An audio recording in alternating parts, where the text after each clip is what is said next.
Coffee County. I'm Kathy Latham with the Coffee County Republican Party, and tonight we have the pleasure to sit down with the Republican candidates for the offices of District 4, County Commissioner, and the Sheriff. Our candidates were given a list of questions ahead of time and the following rules. Each candidate will be asked a question and given 2 minutes to answer. If the other candidate wants to respond to the candidate, then they have 30 seconds to respond with a 30-second follow-up from the original speaker. And each candidate will be able to give a summation. Robert Preston from Douglas Now will be introducing the candidates, asking candidates questions, and moderating the discussion. I thank you for tuning in with a night with the candidates, and I will turn it now over to our moderator, Robert Preston. I want to thank everybody for being with us tonight. Been looking forward to this all week long. I enjoy events like this. We don't get the opportunity to do very many of them in Coffee County. It's been several years since we had any kind of political forum where we heard from our candidates. And what we're able to do here tonight, we've got only 2 elections, 4 candidates, so it gives us the opportunity to spend a pretty good bit of time with each candidate and get a look into their platforms and what the challenges are that are facing Coffee County and how they feel like they can guide us through those challenges. So I'm honored again to be a part of it. I think we're going to have a lot of fun tonight, and I hope that again that this will shed some light on where our county is, and then those folks who want to help us work through our challenges and build upon our successes. I think we're going to have a lot of fun. All right, let's get this game going. Let's go.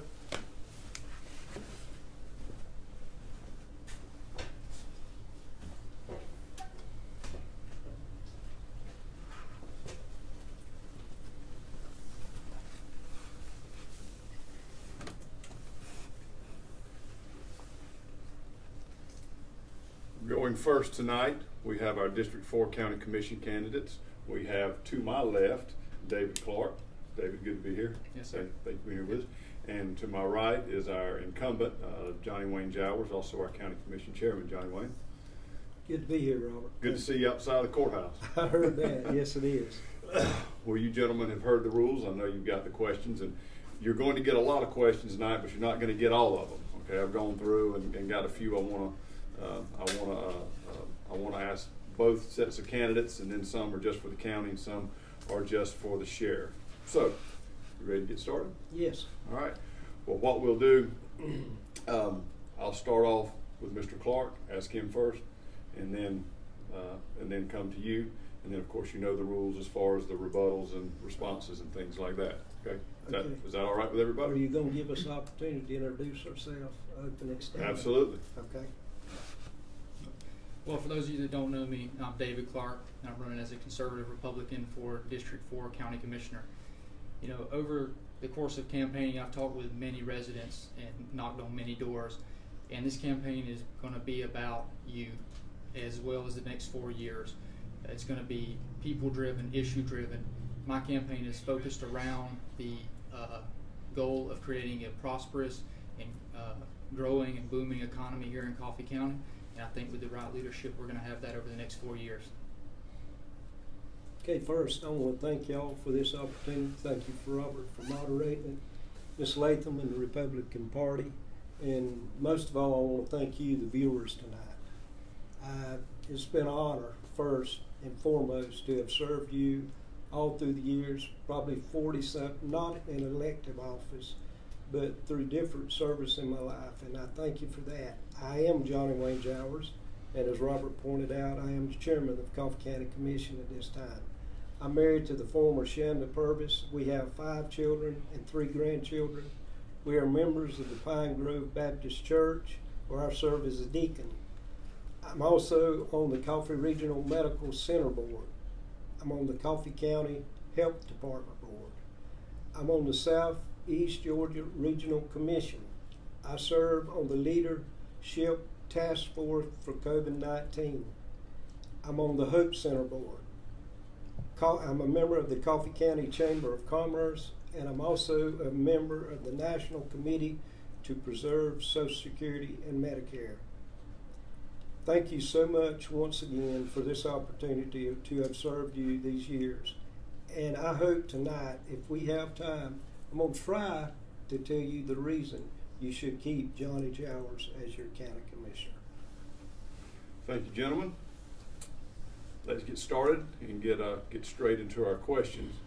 First question, what is the most important challenge facing our county and how do you propose to address it? Yep. So our biggest challenge right now has to be COVID-19. You know, the damage that it has caused to our local economy, our local businesses is not even, we can't even measure that right now. You know, it's going to take, once COVID-19 gets solved, that's only part of the problem. You know, making sure that local businesses stay open and that they're able to function like they were just a few months ago is going to be my number one priority as county commissioner, because we're not going to be able to flip a switch and go back to being normal. The jobs lost aren't going to come back over one night.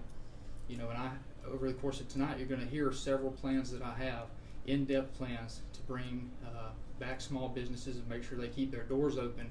You know, and solving COVID-19, solving the virus itself is only part of the issue. You know, we have to make sure that the rebuild is just as important. And as county commissioner, I'm prepared to tackle that issue head on. Okay. COVID virus is exactly right. COVID-19, coronavirus, it has two prongs, as he pointed out. It's the health issue side and the economic impact that it's having on not only our economy locally, but the states and the nations. So how do we help in that? Well, number one, we want the local businesses, the small businesses, to know that we're concerned about you. We care. But on the other hand, we don't want to go from a red light to a green light without a caution light on the medical side too. So the virus is still out there, Robert. You and I have both been concerned about liberties and people being able to, you know, that is a concern, and I don't want to infringe, but also I don't want people to think that anything, the virus has somehow evaporated. We still need, am I out of time? No. Okay, I'm sorry. We're being timed here tonight, and I'm pretty long-winded. Not a preacher, but I'm long-winded. But anyway, let's go on. Give me a little extra time for that. Okay, I'm back on the COVID-19. But the county has made preparation in that the county is in the best financial shape today ever in the history of the county. When I came on board, we had a $1.2 million budget deficit, and that was a continual thing. I said it was unacceptable. We had to do something about it. We did something about it. We balanced our budget every year. We got the biggest fund balance today in the history of the county. All right. What will you do, David, as a county commissioner to support a vibrant economy for our county? If anyone out there has followed my campaign, if any of the viewers have followed me, they know that my number one goal, my number one priority is the local economy. And it is now more than ever because of COVID-19. You know, and a vibrant economy is important. And I've broken down into 3 steps of how I'm going to make sure that we have a strong, prosperous economy here in Coffee County. It's 3 steps. It's planning, jobs, and growth. Under the planning aspect, we're going to work to create flexible zoning codes that make sure everyone knows that Douglas and Coffee County is open for business. Secondly, we're going to work to protect our neighborhoods, which goes with creating flexible zoning codes, because I don't want people to think that we're going to overly develop and we're going to have a Dollar General pop up on every vacant lot. Under jobs, we're going to work to, again, with small businesses. They are on the forefront of this fight against COVID-19. I want them to be on the forefront of the fight to come back from COVID-19. I also want to work to create incentives to bring other businesses here to Coffee County. I think that we have tremendous resources that businesses outside of our county, our region, would love to benefit from. Lastly, under growth, I'm going to make sure that we work with another pillar of our community, and that's farmers and the agricultural industry. They are another section that have been ravaged by COVID-19, and they deserve our full support. They bring in millions of dollars in revenue a year. They supply thousands of jobs, and they deserve to know that their county commissioner is going to have their support, or is going to be supporting them. Commissioner Jowers, what will you do over the next 4 Okay, years? first thing I want to correct, the flexible zoning, that don't exist, it can't exist. Mhm. Because what you do, you under that phrase, then all of your zoning laws are void. You have a zoning board to go through if you want zoning change. That's how you get zoning change. You don't have a flexible zoning. Okay, back to the economic side of this. The first thing I did after I went back on the county commission, I went to the Georgia Academy for Economic Development. I got certified in regional economics and also leadership development. We have a EDA and a chamber. I'm a member of the Chamber of Commerce. I support them, and also our EDA. There's 0.5% of meal that goes to economic development every year. One of the major examples that comes to my mind right now, how I would be in supporting it, is the TAD. We just went on board with the TAD, and and I know that it probably, the rollout on it didn't please everybody because everybody didn't get to vote on it. But we had, as a state law, that wasn't something that we did. I live in the county, I'd have left to vote on it, but we got the package handed to us, and after we reviewed the package, we were able, with what their needs were, to cut that almost in half, thereby saving the people $2.8 million off of that project. So the project's going forward. Why is that important? You look, I don't know if you remember, but one time we had one way, before it went one way on Peterson and Madison, it was two-way there. And I thought when J.C. Adams and them went back and changed that, I said, I cannot believe they're doing this in this one-horse town. But today, can you imagine if they hadn't taken those steps? TAD is going to be probably one of the best things we've done going forward to do what he says, bring us out of an economic slump. And I just want to get my 30 seconds on that. I don't think it's important to focus on the terminology of flexible zoning codes. The bottom line is Coffee County is going to know that we're open for business. Coffee Countyans and people wanting to relocate here to their business, they're going to know that we're open for business, and we're going to do that through creating or making sure that we will work with people on zoning codes to open up some business, get business in here. Did I get to say anything to that or not? No. No, I don't get to. Okay. David, how will you work in the Office of County Commission to increase property values for your constituents? Number one, to make sure you have good property values, you have to make sure that our community is safe, smart, and clean. And I think we've achieved that, but I think we have to continue that work. And there's a term in real estate. It's called curbside appeal. It's when you go to look at a house, you're looking on the outside. And Coffee County has great curbside appeal. We have a beautiful town, and one of the prettiest places to me is in our county is actually in my district, and it's Gaskin Avenue with the old beautiful Victorian homes, such a historic district. So, and I also look to grow property values by tackling our underperforming areas. I have an initiative in my campaign, the Oak Park Initiative. We've rolled out several plans for that area, and they include developing that area, such as bringing businesses. And once we get that place in order and we get it a place where you want to live and work, we're going to increase the property value not only there, but we're going to increase the property value all over Coffee County. Once we tackle that issue, it's going to spill over to the golf club, to Gaskin, to Hidden Lakes, to Cherokee Hills. The possibilities are endless, especially when we tackle our underperforming areas. Values of real estate. I think that was the question. To increase property values for your Right. constituents. Okay. How do you increase property values? Property values are directly related to the economic state of the town that you live in. It is by the market. When we had the crash back in 2007, we lost about 25% of the value in property. So nothing he could have done or I could have done, either one, to protect us from that. What we have to do in that respect is zoning, like he was talking about. That's how we can protect it, not through flexible zoning, but have ironclad zoning, so that the zone that you choose to be in is protected, and that will protect the value of it. Thank you, gentlemen. Our next question is something that we don't hear a lot of at the county level, but I think it would be interesting to get both of your thoughts on this. What kind of policies, if any at all, would you pursue to promote social and racial justice in our community?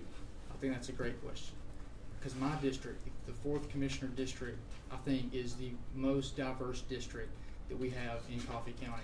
You know, I like to tell people that we have farms, we have fast food restaurants, and we have a hotel in our district. You know, so our district, you know, it goes from the golf club, Oak Park, Cherokee Hills, Hidden Lakes. You know, we have so much diversity there. We have one of the best performing neighborhoods, and we have one of the worst performing neighborhoods. And you know, the way I'm gonna tackle that is, first, not support any policy that hinders or unjustly helps one group of people, one person, or one area. You know, and I'm also going to work every day. I'm out knocking doors. I'm working to build relationships with the constituents, relationships that aren't going to stop once we're done campaigning, but once we're in office as well. And those relationships are going to be able to help us and help me determine if a policy or an initiative that we're taking is unjustly against certain people or certain areas. And we'll work to fix that if it's already passed. If not, we'll work to clean it up and get it through. State the question again. What kinds of policies, if any at all, would you pursue to promote social and racial justice in our community? Okay, I thought that's what the question was. Okay. Number one, I don't know that exists, but if it does exist, it, along with any other injustice, I'm against. And I want it brought to light. He talked about the Oak Park area last segment, about what had been done out there and what he was going to do, and he also said that that was going to be his number one priority. I've gotten 2 rehabilitation housing grants.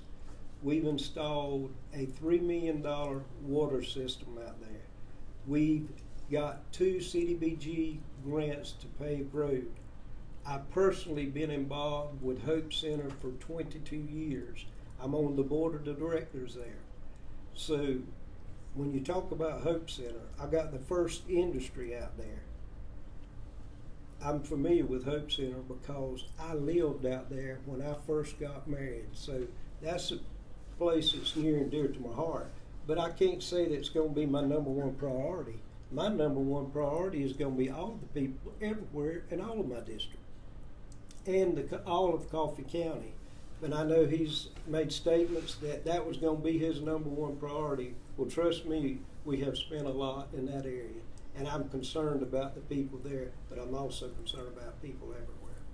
You know, I think through the Oak Park initiative that I want to take, it's important to know that I'm doing that because I believe that it will affect and positively help every person in this county. To unjustly say that I just care about one group of people or one area is totally false. You know, and we have done great work out there, and that you have done great work. Never going to be able to take that away from anybody, but there's still work that needs to be done. There's still infrastructure and other things that we can do to better that area. About 30 seconds? Okay. Okay, we're getting back to Oak Park then. I could have been mistaken on the tape that you released, that you said that it would be your number one priority. Maybe you didn't say that, but I think it's on your Facebook page for everybody to see. Oh, I did. But here's what I will say. You can sit there and drive the car from the back seat. It's very easy to do. It's very easy to be an armchair quarterback and second guess how the coaches. But look here, I'm running on my record. My record speaks for itself. I get a response to that, or No, you're fine. okay. Elections have been a big issue statewide and nationwide. what measures would you support to improve and secure elections and voting in our county? Me first, right? Yes, sir. Well, first, I will work closely with the guidelines and the recommendations that the Secretary of State's office implements or recommends. Secretary of State Brad Raffensperger is a great guy. I've met him a few times. I consider him a friend. He's done some good things for that office and guidelines that I hope that our local elections office is following. And I also look to work closely with our sheriff's department in making sure that we have some sort of training and staff, able to tackle cybersecurity. Cybersecurity is a issue that is getting bigger every year, especially since the 2016 election. I would like to see trained staff that could, prevent some sort of hack or an attack, and also respond to one. Lastly, I'm just going to support the local elections office. They do so much that we don't see, and they do so much behind the closed doors. As county commissioner, I'm just going to work closely with them and make sure that they know that if they need anything, we're here. I think Brad is the Secretary of State, and I don't think their suggestions, when they come down from his office, is what we have to comply with. Mm. So, with that being said, we on the local level have nothing to do with the law. It is governed by laws. What we do locally, we have an independent board, independent of ourselves, that runs that office of capable, competent, trustworthy people of integrity running that office. We get to select one out of each district. That is hands off to any elected official to go in there and tell them or interrupt them in any way of the job they're performing. It's non-political. So you have to understand that is a non-political office, runs by the Board of Elections. And I'm just restating that I'm just there if they need us. If they need anything, we'll be there. Not to get political or anything, but they got our support. Well, the first thing you need to know what that job is, what it does, and we as county commissioners, for the record, we are over the money, that we are the treasurer of the county. Mm-hmm. All the elected officials and all the department receive their money through the county commission. That's what we are. It used to call it the commissioners of roads and revenues. We're still over revenue, but what you got to understand, that man sitting right over there, he is a constitutional officer elected by the people also. So you have to have people that are willing to work with you in order to bring the budget under control. The sheriff has been with him. Time. Gentlemen, where do you see yourself 5 years from tonight? I've been waiting on that question. I see myself sitting here talking to you in my first year as my second term as county commissioner. That's what I see. But in all seriousness, no, I hope we can look back in 5 years and see that we've laid a successful foundation for Coffee County for a prosperous and growing and booming economy. I hope to have gotten my hands out there in the Oak Park area. Again, it is my number one priority, but I also see that priority as being one for all the people. Because again, so much that we can do out there would benefit this entire county. Now again, nobody or no one region is going to get all my attention, but by working on development efforts out there, I think that it will benefit the entirety of the county. And I also, think our future is very bright. I think the next 5 years is going to usher in a lot of businesses, a lot of money in the economy, and I think things are going in a great way. Okay. We're going back to Oak Park again, right? Well, you can talk about it if you like. I just We're mentioned going back to Oak Park, so I'm going to go a little deeper in that then. That man right over there, Sheriff Doyle Wooten, and myself picked up trash in Oak Park to secure the CDBG grant that we got. It was important enough to him. It was important enough to me. Hope Center has been in operation 22 years. We seek volunteers who are willing to serve. The door's open anytime. Now, where I see myself 5 years from now, this will be in my rearview mirror. Hopefully, this will be my last term. And if the people, and I'm fortunate enough to make it this time, then I want to, all I've ever wanted was to improve the quality of life for my children and grandchildren. Everything that we talk about tonight is about quality of life. So with that being said, I want to turn the reins over to somebody that assures me that they have my children, my grandchildren, and the people of this county's best interest at heart. Who inspires you? I could say Donald Trump or Brian Kemp or somebody that would try and get me some votes here, but I think I really got to look at it and who's had an impact in my life, and I got to say my parents, my mom and dad. My mom taught me through dedication that gets you a long way in life. I recall, sitting at the dinner table and her coming in from a long shift at the hospital and getting us kids ready for bed and getting us fed and everything, and then doing a few hours of homework, and repeated that for a few years. And hard work come from my father. He showed me what hard work can get you when you get your hands dirty and you want to work. And that's what I'm going to do as county commissioner. I'm going to be determined and hardworking. And I think I'd be doing myself a dishonor if I didn't say this man right here inspires me.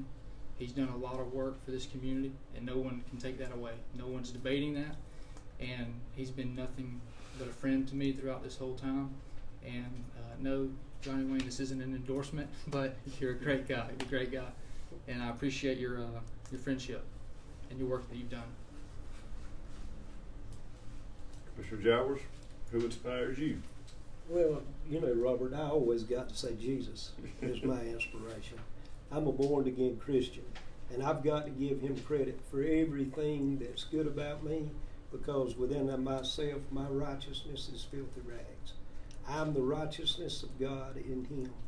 Outside of Jesus Christ, I guess, Doyle Adams, do you remember Doyle? He was paralyzed. He got hurt in an accident diving when he was 16 years old. But I got to sit under his teaching, and I got to watch his demeanor and how he would be at church consistently. With all the obstacles that he faced, he was still there. And he was one of the greatest inspirations in my lifetime to see just what it meant to be a true servant of Jesus. Also, Vernon and Angie talking tonight at Hope Center. They're two of the greatest servants. I am so excited to have been asked to serve with them. God gave me that opportunity, and I don't take it lightly. I could have been somewhere else with somebody else doing something else, but God allowed me to be a part of the Hope Center ministry and meet Vernon and Angie, and I just thank God for it. All right, gentlemen. Name a time when you identified strengths and weaknesses of alternative solutions to problems, and what was the impact or the outcome? This is something that many small businesses deal with every single day. You think you have a solution formed, and then unexpected cost or things come up, and that's no longer what you have to do. You have to come up with another solution, and you have to weigh those pros and cons. Going back to my time in Washington, D.C., I think I have to use a piece of legislation that I'm very proud to have worked on. It's the Pause for Veteran Therapy Act, which was going to allow for more veterans with PTSD to get a service animal. And, make a long story short, we was working to get this through the Armed Services Committee, and a few Democrats were holding it up. They were in the leadership of the House. So we worked to get it out of there, and we ended up getting it into the Subcommittee of Health, which we knew we had a few Democrats on there that would help us out. And I'm proud to say today that piece of legislation has passed the United States House of Representatives and is sitting in the Senate, where it will be passed once COVID-19 lifts and they're allowed to do their job. Seems to me you're getting close to concluding, Robert, so I want to get this in, and so I'll just forfeit that time on that, use this time on this. This is the questionnaire that I got back in October the 4th, 2012. There were 3 questions on here concerning the budget deficit. One addressed taxes in the current economy. You know why we don't have that question here today? because we fixed the problem. When I talked then and what I told them then, I said, you know, I'm not willing to kick the can down the road. I said, if you'll elect me, I will address the problem. So I didn't do it by myself. You do nothing by yourself on the county commission. When I speak of anything, it takes a majority of the people in order to get it accomplished. But we went to work on a $1.2 million deficit the first day that I walked in there. 2 years later, we had a balanced budget. We began to roll back the millage rate. I can tell you today, Coffee County has got the lowest millage rate, 25 in the state.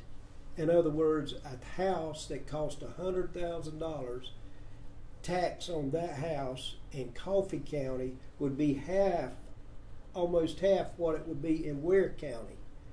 Tiff County, 2/3. So we've got a low unincorporated tax in Coffee County.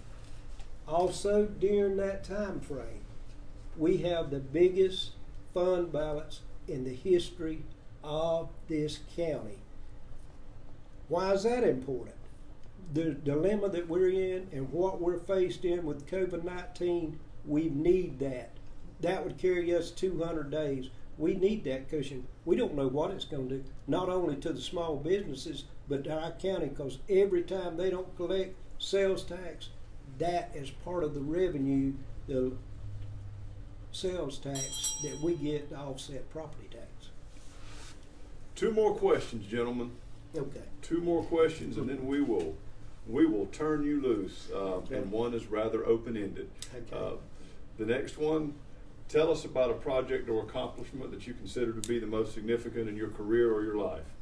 You know, I like to boast that I've worked at nearly every level of government. And one thing that I don't mention a lot that I think I should was I worked for the Cobb County Board of Commissioners when I was in college, or it was an internship for a few months. And anyway, during that time, they asked me to head an economic initiative program to get more college-age people to the city of Marietta, which is the largest city in Cobb County.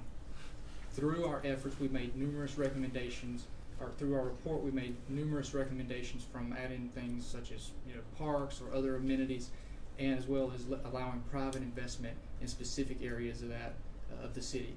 I'm proud today that as of January, the Cobb County Commissioner Chairman Mike Boyce, again a friend of mine, mentioned that in the yearly budget, or I can't remember exactly what it was called, and it increased property value in the areas that we recommended by 2 to 3%, and that was only done in a month or 2. You know, so I'm very proud of that. That's an accomplishment in my life. I think another accomplishment that I have to mention is, you know, working to get Brian Kemp elected, the most conservative governor we've ever had in the state of Georgia. It was a tremendous honor to serve under him. Commissioner Jowers? I had to go back to the Hope Center. That's probably one of the, you know, nothing that I did, and I can't take any credit for any of it at all. But just being a part of that, you know, and how it happened is, you know, it was God. And I remember the first board members who served out there, Dr. Birch, bless his heart, he's gone on to be with Jesus. Dick Whirl, gone. Curtis Ferris still with us, and Wayne Roberts still with us, and myself. We were the original board, and still on the board out there. But that's been an honor to me. And why it's such an honor, we intercept kids, and we are Vernon and Angie. I'm just a part. Won't take a lot of credit, but they inspire hope. They give them some security in a place, like he says, that has a lot of problems. That is an oasis in the middle of the desert, and yes, I'm very proud and thank God for being a part of that. Last question. We've covered a lot of territory tonight, and it may seem like a long time to y'all, but it has passed by very quickly. But here in these last few minutes, what is something you'd like the voters to know that we haven't discussed? So there's a lot. Can't talk about it in 2 minutes, but I want people to take home that I'm the most conservative person on the ballot. for this race. I have proven it. I have pushed Republican values, traditions, and beliefs at every level or every opportunity that I've had in government. I also want you to know that I'm qualified. I have a long resume that I would put up against anyone's.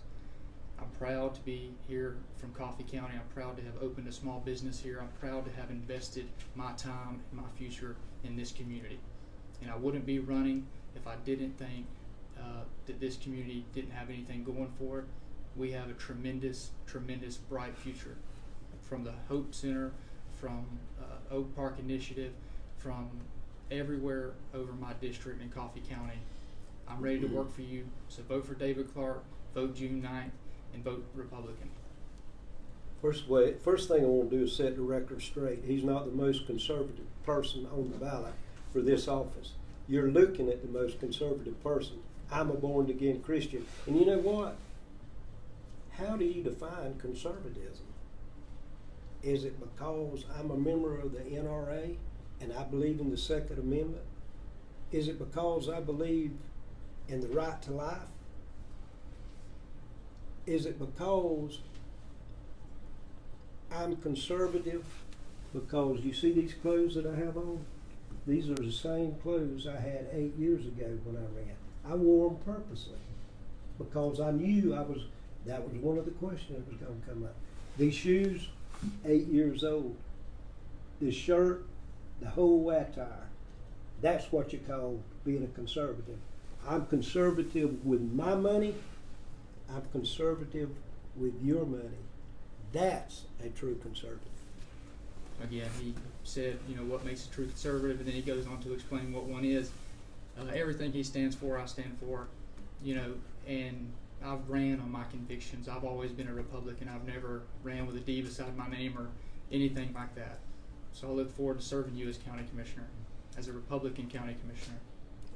One other question. As a born-again Christian, does that make you conservative? Being a Republican, does that make you a conservative? This is my opinion about being a conservative. It's what's in your heart. If you got a heart for people and you're willing to give your life for them, you're conservative. I want to speak to the people out there. I hadn't had the chance. We've been sheltered in, and I hadn't got around to seeing you like I would have loved to. But thank God. Time. Okay. Gentlemen, thank you very much. Have enjoyed it tremendously. Okay, was that our summation there? That's it. That's it. Vote for Jowers. Vote for Clark. Thank you guys. Thank Appreciate you, it. Dr. Robert.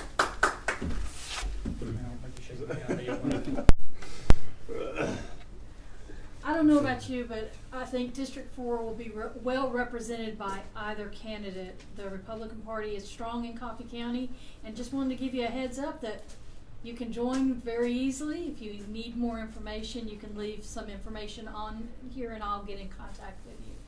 Our next up are our sheriff's candidates. We have Walter James and Doyle Wooten.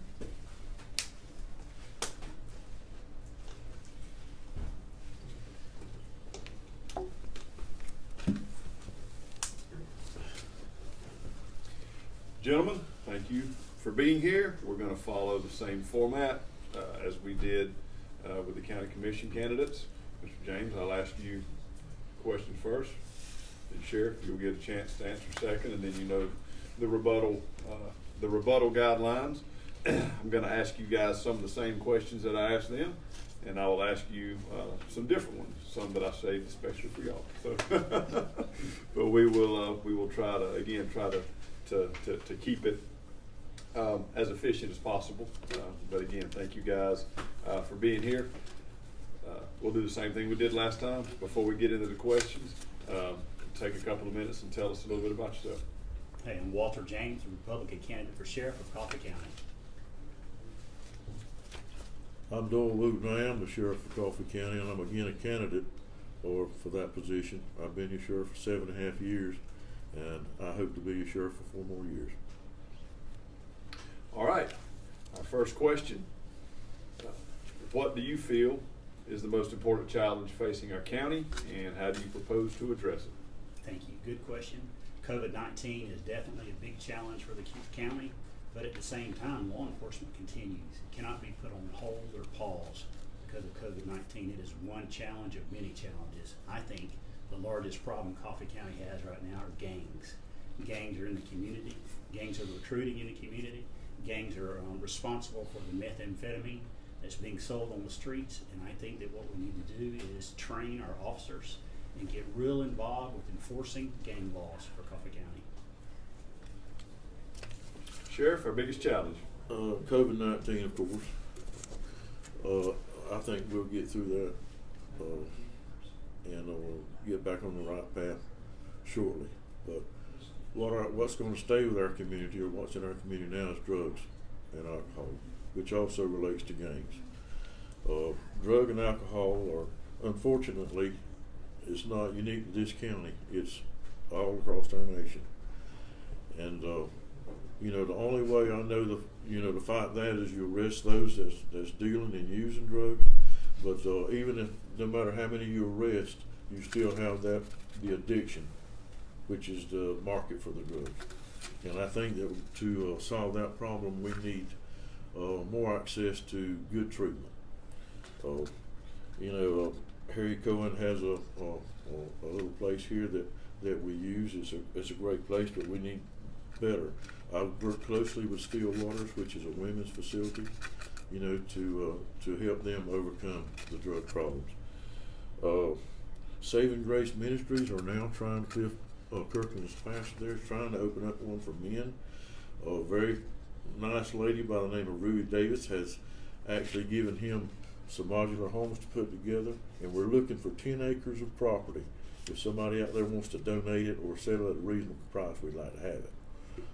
But unfortunately, this is a problem that's all over our country, and the way to deal with it is put those in jail that deal with it, and try to treat those that are addicts. We made an arrest about 2 years ago, took in $420,000 in cash, 27 vehicles, 11 racing engines. And we'll be getting money out of that, out of seizure money, so the money's there. It's profitable for them. So the way to help stop it is to take their profitability away from them. Tell us a little bit about your story. I'm 56 years old. My wife is Sylvia James. She's a mathematics teacher at Coffee High School. I've been married 34 years. I have 2 children, John and Sarah. Both of them completed Coffee County school system. They graduated from Coffee High. They're attending college now. I'm not sure what their majors are going to be yet. I think they're professional students at this time, but only time will tell and fix that. I am a Republican by choice, by conviction. I'm also a minister, ordained, licensed minister of the gospel of Jesus Christ. I'm a pastor of a church. I'm a graduate from Valdosta State College with a business management degree, so I carry some unique perspectives to the law enforcement. I've been in law enforcement for 19 years, 20 if you round it off. That's real experience, on-the-job training in Coffee County, all of it. All of it arresting people, all of it upholding the laws found in the code books of the state of Georgia. So with these 3 hats that I'm wearing at the same time, it gives me a unique perspective of how to handle law enforcement needs in Coffee County. Sheriff Wooten? Well, I was raised by my grandparents. I graduated from Coffee County High School. Got a 2-year degree from South Georgia College in criminal justice, 4-year from Valdosta State University, criminal justice. Worked for the Sheriff's Department for 3 years, last year and a half as a chief deputy. Worked for Parole Board, Georgia Parole Board for 32 years, retired as a chief parole officer. And I've been a sheriff for 7.5 years. I've been a member of Broxton Church of God for over 30 years. I'm a member of the Kiwanis. I believe in supporting our nonprofit organizations such as Still Waters, the Hope Center, the Boys and Girls Club, where we do mentor, our officers mentor there at the Boys and Girls Clubs. And that's about my life story. I've lived here all my life. I know you'll each have a perspective. On our next question, what should we do to curb violence in our community? Well, the state of Georgia has stated that we are in a crisis when it comes to gangs. and the Georgia gang investigation are sentencing enhancement that you put upon a charge that is already in existence. So you have to work in unity with the drug enforcement, you have to work in unity with the criminal investigative division and also the patrol division. But when you do make a gang charge, it tremendously puts someone in prison for a long time. So we need to get active in that to slow down the violence in Coffee County. It's not going to get better, it's going to get worse until we start addressing these issues. Sheriff, what do you think we can do to curb violence here in Coffee County? Well, you know, it's violence has always been with us and will remain, but you know, it's been said how much crime goes on. I've got some statistics, and I was just thumbing through to see if I could find them. Coffee County, I actually looked up on the Georgia Bureau of Investigation's stats, and the last stats they had, I think, was 2017, if I'm not mistaken. And this is how it stacks up with family violence, calls to family violence. In Thomas County, these are 4 counties that are approximately our same population. Thomas County, they had 641 incidents of family violence. Tift County, 566. Ware County, 468. Coffee County, 172. That was 2017 figures. So, you know, we have violence in Coffee County, but in my opinion, it's a safe place to live. We put a lot of emphasis on patrolling, but you have to have resources to really stifle out any kind of violence you have in the county. And anytime you develop a new resource, it takes money to do that. And so we are very tight with our funds and with our budget. And I use grants, I use seizure money from drugs, and I also use commissary funds that we get from the jail to help to keep our budget down, to keep me within the budget. All right. Once again, this is a question that our county commission candidates got to answer, and you can come at it. I know this is kind of an interesting intersection of a lot of these subjects in the particular business that you're in. But what would you like to do to pursue and promote social and racial justice in our community? I think that the sheriff's office needs an SOP, Standard Operations Procedures Manual, because what that does is it trains the officers and teaches them how to treat the public and also what to expect in their roles of employment. An SOP helps officers know how to be promoted, and it also guarantees that there's going to be racial diversity in all divisions, and that also helps people helps the agency to earn the trust of the individuals in the community when they see people who are just like them in leadership roles at the sheriff's office. So we need an SOP. Sheriff? Well, you know, when I started 7.5 years ago, I wanted our organization to reflect our community as far as demographics. And that's what I set out to do, and I think that's what we've accomplished. We have people from all races, from black to Caucasian to Hispanic, and we have male and we have female. You need that to reflect, the citizens need to know that their law enforcement reflect their values and their culture. And that's what we've tried to do, and that's what I think we've accomplished. It's rather difficult to attract people to work in the jail. When I was here, it was $10 an hour, and you get 90% of your officers from your jail. So there's 10% that probably you want to promote to deputies, and that's what we've done, and I think we've done an excellent job at it. I think this will be a fun question for you guys to answer, another one that we ask our county commission candidates. Where do you see yourself 5 years from now? Surrounded by well-qualified officers with a good morale, looking forward to the future and making plans to take Coffee County into the next generation. I think I look back on 12 years of when this next term is over with. I can look back on 12 years of dedicated service to a county that I love and to a people that I love. I'm dedicated to making this county just as safe as I could possibly make it for myself, my children, and my grandchildren. And I think working together, we can overcome any obstacle that we run across in Coffee County. Who inspires you? That's a hard question. There are a lot of people who inspire me. Obviously, you have to put King Jesus Christ at the top of the list because there are no flaws, no errors. He's got perfect love. But there are also people who inspire me. I am an underdog fanatic. I like someone who has pulled themselves up by the bootstraps and against all odds have made a success for themselves and their families.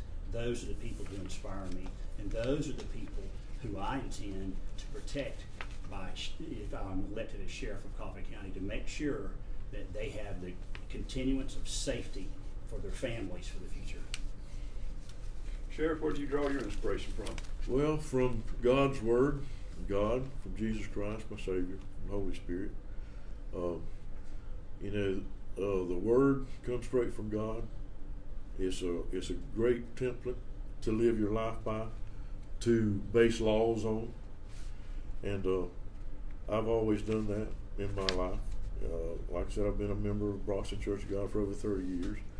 And so that's where I draw my inspiration from. It gives me, by living by the Word, it gives me peace and satisfaction in my life, which puts me on a good platform to meet any challenge that I might run into. This is a question I've been looking forward to asking both of you because I know you're going to have, again, a unique perspective on this. Given the line of work that you're in, share an experience with us that you've had dealing with a difficult person and how you handled the situation. Boy, that's a common experience in law enforcement. It seems like when people come up to the sheriff's office, they have problems, they have issues, and they're angry. And we are trained as professionals in law enforcement to de-escalate situations. There are techniques we use to even with body language, you make sure that you leave yourself open and relaxed, and you're attentive, and you pay attention, and you maintain eye contact with them, and you make sure that you understand what they have spoken, because you want them to be able to communicate with you. It's not easy, but using these tools that officers are trained with, you learn over time to be patient. And most people will come right back down and talk to you as a human being after they've decided that you're not their enemy. Well, it is almost not every day, but it's almost a daily thing that you run across some irate citizen that wants to know that you're listening to them. And they raise their voices, they get very irate, and you have to realize that they have a concern if they're in that condition. And it's, I've learned over the years that you don't take it negatively. You listen to them, you try to understand where they're coming from, and you discuss it with them. You don't get agitated. And if you'll sit there and listen to them long enough, they'll think they've got their point across to you, and you can have a good, calm discussion. Now, those that don't, there's a next step. But most people, when they're in an irate condition, they're very concerned about something. But when it's all over with, most of the times, if they were out of line, they'll apologize to you. And if you haven't mistreated them, that apology will be easily accepted. Tell us about a project or accomplishment that you feel like is the most significant in either your personal life or your career or both. In the law enforcement career, I would have to lean on the gang, being a gang investigator. I've worked in all the divisions of the sheriff's office with the exception of school resource officer, and I can't do that one because my wife's a teacher. So I would never try to go over there. But gang investigations has been a tremendous challenge and a task that I agreed to undertake. I'm an intermediate gang investigator, which is the highest you can do in Coffee County or in the state of Georgia, highest. But I'm the first officer in Coffee County to successfully complete a gang investigation, to make arrests, and to get gang members indicted. And I've just heard recently that one of the gang members took a plea or pled guilty, and the sentencing enhancement was an additional 15 years upon what their original crime, what the criminal activity was. And that would have been the hardest one of the 5 that were arrested to convict under the gang statute. So I'm excited about that. The report that I wrote was 198 pages long, and it's going to be what I hope is a high watermark for gang investigations in the future of Coffee County. Well, my career is part of my life, so I'll just say as far as my life, my greatest accomplishment would be, and that's being a good role model for my family, for my children, and for my grandchildren. Making them proud to know that I'm their father or their grandfather. I'm also proud, contrary to what some people believe and say, I'm very proud of being a charter member that established the CAC Center, which is known as Sadie's House, where children that's victim of sex crime or abuse are interviewed one time in a friendly atmosphere, so that it's not so devastating to them, and that evidence can be used in a court instead of having to be interviewed by 2 or 3 different entities. And so I'm very proud of that. And we started that back around 1998. I actually had people to come down from parole and help us establish that. I had established a victims' right group, and out of that victims' right group, the Sadie's House was born. So that's how Sadie's House is. I'm very proud of that. 3 more questions, gentlemen, and then we shall turn you loose as well. Tell us about a recent project or problem that you made better, faster, smarter, more efficient, or less expensive. Okay. When I was assigned into the jail, my immediate supervisor, Captain Phillips, advised me that one of the car camera systems was no longer working in one of the jail vans, and he wanted me to look into it to see if there's anything that could be done to fix the car camera system. So I called the vendor and realized that the sheriff's office at that time had antiquated equipment. There were 3 generations of camera, and some of them are no longer even working in the server. So then what we did was we devised a plan. We weighed the pros and cons. It's a complex system at best. It automatically records when the blue lights are activated, and it records, and when you come into the parking lot or near the sheriff's office, it automatically uploads to the server. But when it's not programmed properly, it doesn't do anything. It fills up the memory card and it just stops. So what we did was we decided that the best way to reprogram was to name the units instead of name the units after badges, because law enforcement officers change cars constantly. So we set up an IP scheme for the car cameras, and we got all of them working efficiently and effectively. So that's one thing I'm proud of. When I took office, the fleet of cars was in rather poor condition. We've upgraded. I talked the commissioners into letting us purchase 8 cars every other year, so that we'd have 8 good cars on the road instead of 4 cars each year. And they didn't have laptops. We put laptops in the cars. Now we have more modern laptops. We have radar. We have body cams, car cams, and we have backup weapons that I bought not long after I went in office with seizure money. Officers didn't even have backup weapons. We spent $20,000 with seizure money, and that's what I'm proud of. We also bought a $50,000 X-ray machine, portable X-ray machine, to take with us on drug bust, because people hide money in the walls, drugs in walls, inside of car panels, and all that. We didn't go begging the commissioners for money. We got the money for drug seizures, and we used that. And we used it efficiently. And another thing is we had problems with inmates coming in hiding drugs on them or swallowing drugs. Well, we used commissary money. You can do a strip search. It's not comfortable for the officer nor the inmate, but you can't find drugs that's poked up in a cavity. So we needed money to count it. The commission didn't have the money, but through using the commissary money, I bought a $150,000 X-ray machine that didn't cost the taxpayers a dime, and we're using that now. And believe me, it will find anything you put in a cavity, or in a wig, for that matter. Take a couple of minutes and discuss the relationship between economic development, economic growth, and in a community, and the relationship that has with law enforcement. And I knew when I read this question that this had your fingerprints all over it, but I'm going to do my best. One of the basic theories of economics is what they call the guns and butter productivity scale. It's a slide. It's a measurement that's used by business to determine how they're going to prepare for the future. Guns meaning defense, butter meaning food. Where are we going to spend our money in order to be prepared to be efficient? The same principle applies in law enforcement. Guns and butter. We have to invest in law enforcement financially in order to get the best out of our county. In other words, there's some basic things that are still going to be needed in the Coffee County Sheriff's Office. We're going to need more training.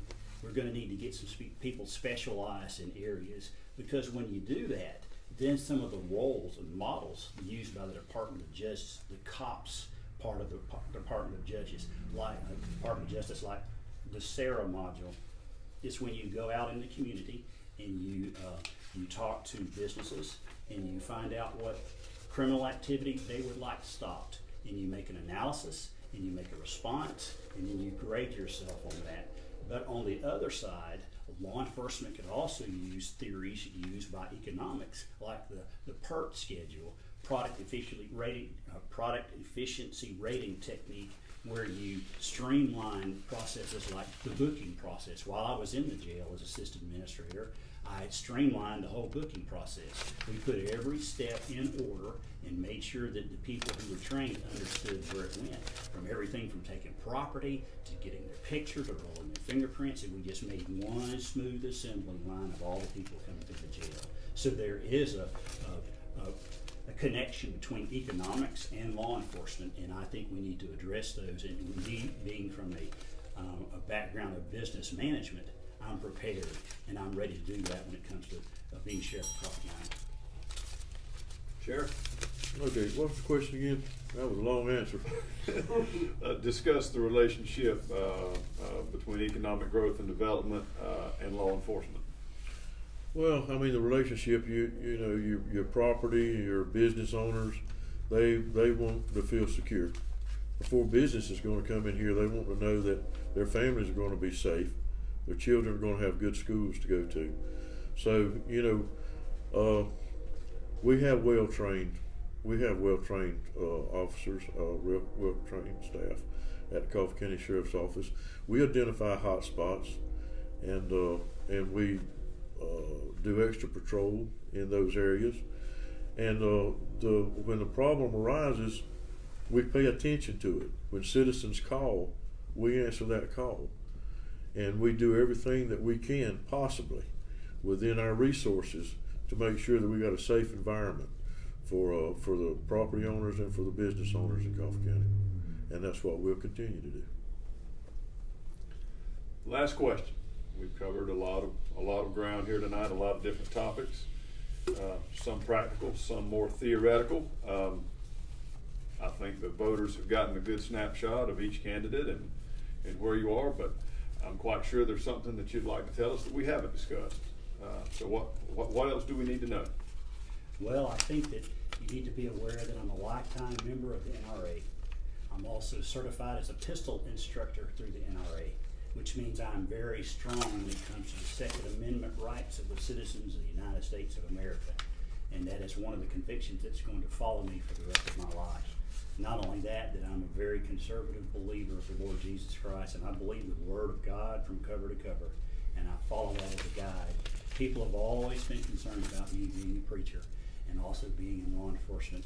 I think it's the irony of God to do that, because if you can be a Christian in law enforcement, you can be a Christian in any field.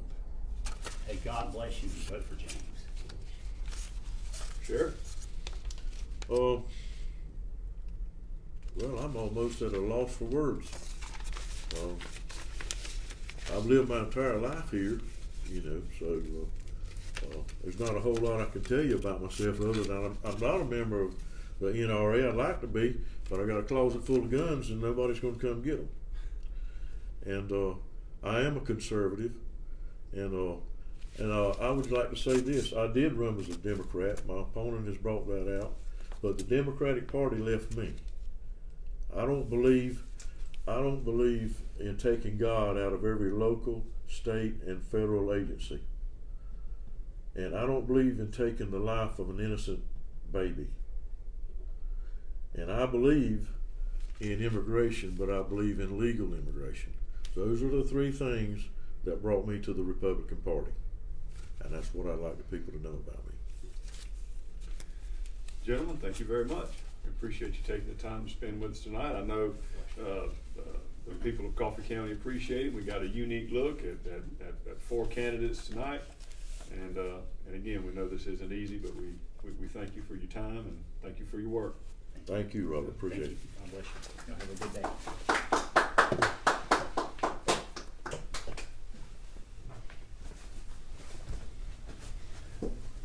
Well, Robert, this was kind of fun, wasn't it? It was. It's It really was fun.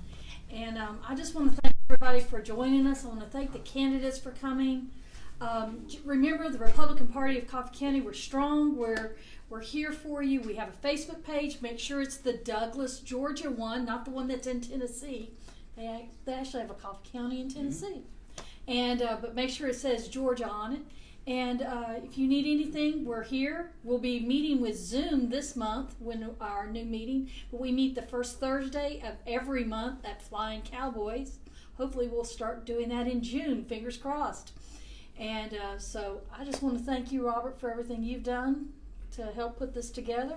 Well, I appreciate the opportunity to be able to do it again. We spend a lot of time talking about different issues and different aspects of the political system of our community, but it is fun to sit down and listen to the candidates and hear from them firsthand. And what they did up here tonight's not easy. I know a lot of people might think, well, they had the questions ahead of time, but still, those are some very difficult questions, and they cover a lot of ground, a lot of different territory, and a lot of times it's hard really to figure out exactly what people are looking for when they ask the questions. So again, this was not easy at all what they did, and then to do it live like this, it really was. And again, I'm very, very appreciative of their willingness to come on here and talk, and thank you for allowing me to be a part of it. And once again, to the voters of Coffee County, go out and vote. There's been a lot of information. I've been watching some of the comments. Our election superintendent has been giving information about when you can go vote. We'll post more about that. The election has been postponed, delayed. Those aren't really the right words, but extended maybe until June the 9th. And one other thing to keep in mind, if you want to vote for sheriff, you have to choose a Republican ballot. This is a primary election, so there are Democrats and Republicans, but you choose separate ballots. If you choose a Democratic ballot, you will not be able to vote for any of the candidates that you saw here tonight. If you choose a Republican ballot, you will. Now again, that's because it's a primary. If there were a Democrat running for either one of the offices that we heard from tonight, then that election would extend into November, and then you'd be able to vote for whoever you want to. But because this is a primary, and the two candidates who are running for both County Commission District 4 and Sheriff are running as Republicans, if you choose a Democratic ballot, you will not be able to vote for either in either election. So again, that's something to keep in mind as you select your ballot moving forward. Here next month, which next month begins in under 4 hours, we'll be able to go through the early voting process. I think it starts on May 18th, and then the election is on June 9th. So again, you got plenty of time. Look these guys up. They're on Facebook. They're using social media. Ask them questions. Don't be afraid to talk to them. They would love to hear from you. They'd love to hear your concerns. And I guarantee if you ask them a question they can't answer, they will get you an answer pretty quickly. So They will. there's no reason to go into this or any other election uninformed. Thanks again. Thank you very much. And remember, all registered voters did get an absentee ballot application. You need to mail it in so that you can get your ballot so that you can vote for one of our Republican candidates that we had tonight. Remember, vote Republican, vote red, we lead right. Donald Trump, 2020. See y'all. Take care. Bye-bye.